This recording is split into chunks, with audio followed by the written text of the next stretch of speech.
I'm Michael Costa from Zatino Restaurant in Washington, D.C. Today we'll be talking about pita bread. Pita bread is one of the great staples of Mediterranean cooking. It is literally the bread that's on the table every day. There are two major styles of pita. You have pita that has a pocket and pita that doesn't.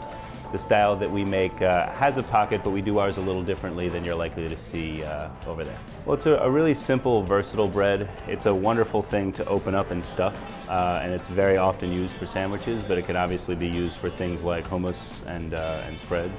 Essentially, you're making bread. So it starts with basic things like flour, water, yeast. Our particular version has milk and sugar in it. The flour that we use has a very high gluten-producing capability, which gives it the strength that it needs to hold its shape when it inflates.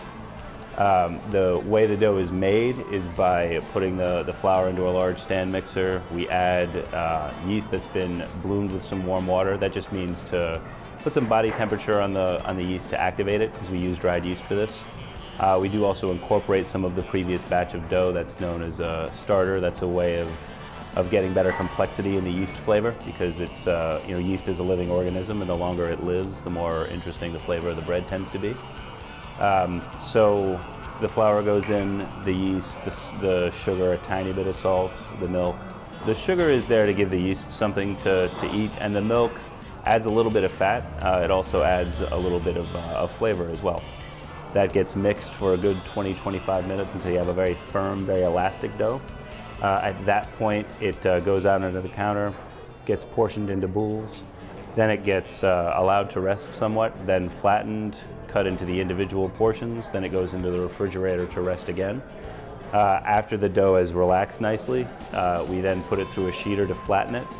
Then it goes into proof, which is just a process whereby the dough warms up, the yeast activates, and then it goes into the oven to bake, and when everything goes the right way, it puffs up nicely and we serve it inflated. We have a very rigorous way that we test all of our recipes, and we did many, many versions of it, and we just found that this is the one that we like the most. The entire charm of our pita is that it goes directly out of the end of the oven, as hot and fresh as it can possibly be, directly to the table.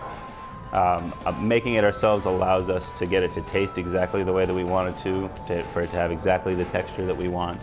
But more than anything, it's just about freshness, and I don't think that anybody would argue that bread is better cold than warm, and when you can serve somebody fresh, piping hot bread like that, it's going to be popular. If you look at the way ours comes, it comes fully inflated, which is visually dramatic, but it's also great because when you open it, you get that incredible burst of steam and that aroma of freshly baked bread, which is a really special part of the experience. People can absolutely make it at home.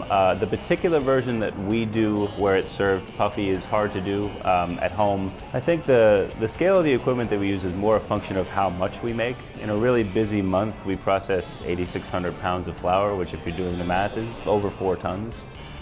Doing that all manually would involve a lot of human beings, and it's a lot nicer to do it when you have the right machinery. The challenge in any professional bread baking program is for it to be consistent, because the factors that contribute to bread either rising or not rising vary considerably with the day. It's the temperature of the room, it's the barometric pressure, it's the particular cook making it. Everybody's habits are a little different, and we want to make sure that we do everything we can to standardize them. For most people, 2-3 weeks, they get pretty good at it.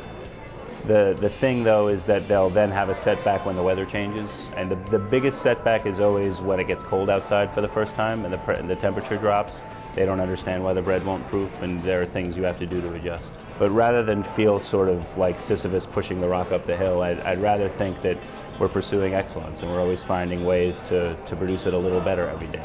To make the flavors a little stronger, to make it a little more consistent, to make it puff up a little bigger. The recipe itself hasn't changed at all over the years. It's more the intangibles within the written recipe.